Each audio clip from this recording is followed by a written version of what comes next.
Hello, welcome to my channel. I am so glad you're here. I am doing a little series. This is the second video in this series and it is called Plan, Shop, and Cook With Me. This is where I plan out a dinner and a dessert. I show you the prices of the items that I will be using and then we cook it together. And it's all low point, easy, and super delicious. Today for dinner, I am making one of my favorite soups, and it is called creamy chicken and wild rice soup. This recipe you can find on Emily Bite's website.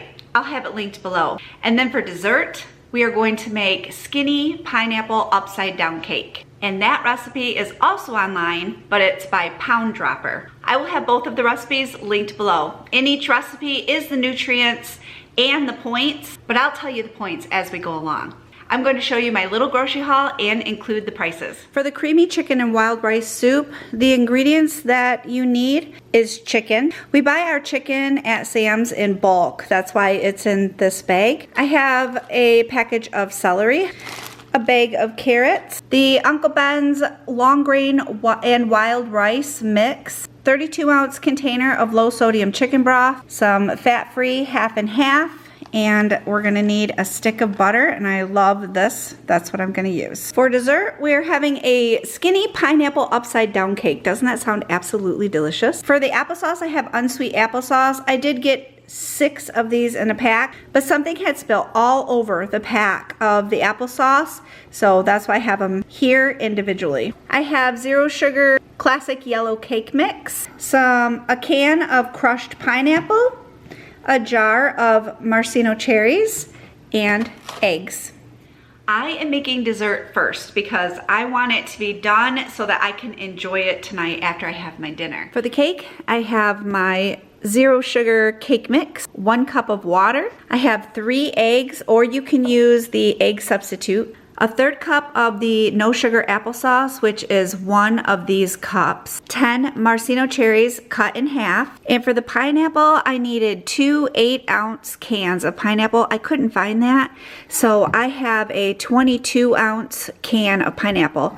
I'm going to drain this, which you have to drain the pineapple, and then I'm going to weigh it out in 2 8 ounces. And this is made in a bundt pan. I'm sure if you don't have one, a regular cake pan will be fine too, but I'm going to lightly spray this.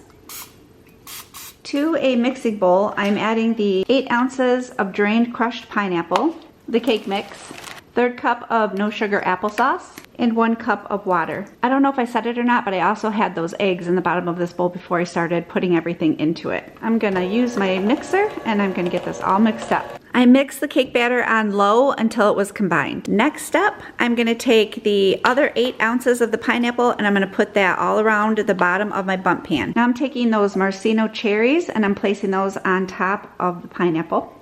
And now it's time to add the cake mix. I'm gonna put that all over the top of the pineapple and maraschino cherries. I have my oven preheated to 350 degrees and I'm going to bake this for 30 to 35 minutes. Here's a little tip. If you get cherry juice on your light colored countertops, you can take some baking soda and water to make like a little paste and then scrub it into the area that needs whitening. Leave it set for a little bit and it takes the stain right off your countertops. I'm just taking a damp paper towel and wiping off the baking soda and water, and voila, no more cherry juice. Mine took a little bit longer than 30 to 35 minutes. Mine took more like 40 to 45, but I inserted a toothpick, it come out clean, so now I'm gonna let this cool before I flip it over and I'll show you what it looks like. Okay, time for the reveal. Ooh, isn't that pretty? I seriously cannot wait to dig into this cake. Oh, I think this is gonna be a keeper. This cake is so pretty. You could actually take it to any kind of a function. You could even serve it for Christmas, and it's guilt-free. So I cut my cake into 16 slices, and for one of those slices, it is 154 calories and only 4 points for Weight Watchers and Points Plus. So really, you could have 2 slices. Oh my goodness, that cake smells so delicious. You have got to make this cake. I cannot wait to dig into it tonight after dinner. But first, we are going to make a super delicious soup that is low point, You are not gonna believe how low point this soup is. I need my soup pot. This morning I made a loaf of bread. I like to buy the already frozen bread dough. I get 5 of them in a bag at Walmart, and they are so easy to make. You just set them in a pan, you let them rise for the day, bake it for 20 minutes, and you've got homemade bread. For WW, 1/9 of the loaf is 4 points. For points plus, 1/9 of the loaf is 3 points. I love bread alongside of most of the soups that I make. And it makes my house smell so yummy. So the recipe says that you put the chicken in like the broth and everything and boil it, and then you can shred it up. I like to cut my chicken in chunks, bite-sized pieces, so that's what I'm gonna do first. But if you wanna shred your chicken, please do so. This is just a personal choice. Cutting up chicken grosses me out. Does it you? Ugh.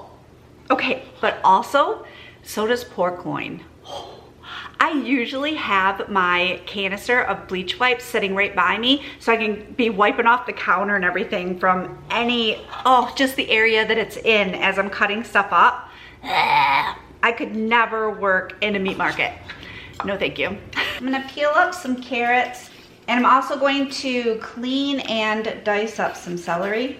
The recipe gives specifics like 1 cup of carrots and 1 cup of celery. I just eyeball it because I mean, it's vegetables. 0 points, right?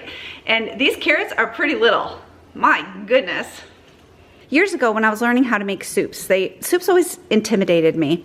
And I had a friend tell me that, she's like, you really and truly do not need to follow a recipe. She said, soups are so easy. You just, whatever you dump in, it turns out. And I'm like, really? And she goes, yeah, I do it all the time. She said, you know how some instructions, they're like, set this aside, set that aside. She goes, no way, girl. Put everything in the pot, let it cook, let it come together, and you're fine. It always turns out. And I'll tell you, that is the truth, because I have yet to have a soup not turn out from not following the directions. To the soup pot. Okay, wait. I gotta tell you something. I'm not supposed to add the chicken first. So if you make this, you can add the chicken like I am, because honestly, like I said, it's all gonna come together. So I have the chicken in the soup pot, and then to that, I'm going to add 2 cups of water and 4 cups of low sodium chicken broth. Or you can just leave the chicken out, let that water and broth come to a boil, and then add your chicken and veggies, however you wanna do it.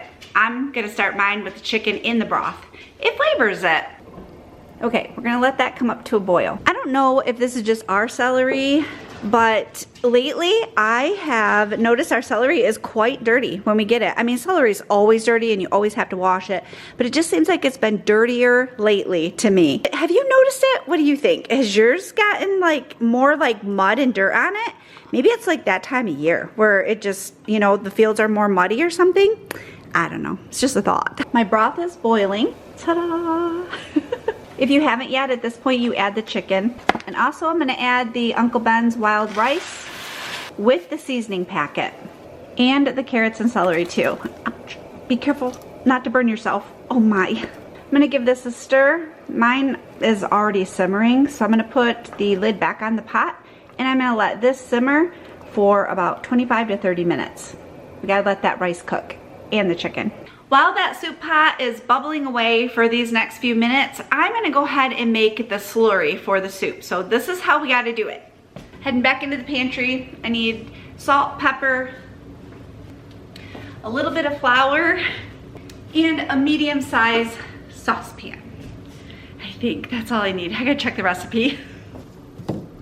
A stick of butter and 2 cups of half and half fat-free. I need a half a cup of flour. I'm just gonna dip this in and try not to make a humongous mess. Scrape this off with a spoon, make it more level. In a bowl, I'm gonna put that flour in there, along with a half a teaspoon of pepper and a half a teaspoon of salt. I'm gonna mix these together and set it aside. I'm starting by melting that stick of butter. Do I have butter in my hair? A piece of it just flew up and I don't know where it landed. I hope it's not on my shirt, but oh goodness gracious. Now that the butter is melted, I'm gonna add a tablespoon of the flour mixture, a little bit at a time. Mix that in because you don't want it lumpy. Also gonna turn my burner down. Sometimes I want to like rush through making a roux, and it's not a good idea. You just got to take your time and let it do its thing. I am also going to add in a little bit of that fat-free half and half along the way. All right, so far so good. You know what this reminds me of? Like the texture, it just popped in my head. When you were little, did your mom ever make you cream of wheat or cocoa wheats? Oh my goodness, so good. So perfect on a really cold winter morning. But anyway, that's what this roux kind of reminds me of, like the texture of it. It kind of reminds me of like cream of wheat until it smooths out. If you added your chicken breast whole, after it gets done boiling, at this stage, you take your chicken out and you shred it. Here's a question. Are you the type of cook that when you are cooking in your kitchen, you like use all the countertops? Like you just kind of spread out everywhere in the kitchen to cook? Or are you the type of cook where you just keep everything together in one area and you keep your kitchen pretty much clean except that one area? I'm curious. I'm the type of cook where I like to I use every area of my kitchen. I have stuff just everywhere in my kitchen. Now I'm gonna add that roux into this soup, and I'm gonna keep whisking as I go because I don't want it to lump up in the soup. I'm trying not to have lumpy soup tonight. That's our goal. See how it's thickening up? You need to make this either this week or tonight even for your family, and I promise you they will be like, thank you so much because it was so good. It's a hearty soup. It's perfect for the winter months. For 1 cup of this delicious soup, it is 212 calories. And for 1 cup on WW, it is 6 points. And on Points Plus, it is 5 points. I am gonna have 1.5 cups of soup because it's only 7 points. Dinner was fantastic. I've been looking forward to it all day long. And now I'm looking forward to dessert. Oh my goodness. Oh, it just smells so good. And I have sugar-free whipped cream. So if you have this, make sure you put it on the top of it just to make it extra yummy. So I'm gonna go enjoy my dessert. I'm gonna take a bite, but I wanna try it with the cherry and the pineapple on the top. This is absolutely delicious. It melts in your mouth. Fantastic. I have the recipes linked below so that you can go make it right now. Thank you so much for joining me. I hope you have a wonderful day, and I will see you soon. If you like this style of video, I have another one that you can watch next. Or if you've already seen this one, you can watch another WW video to help you stay on track.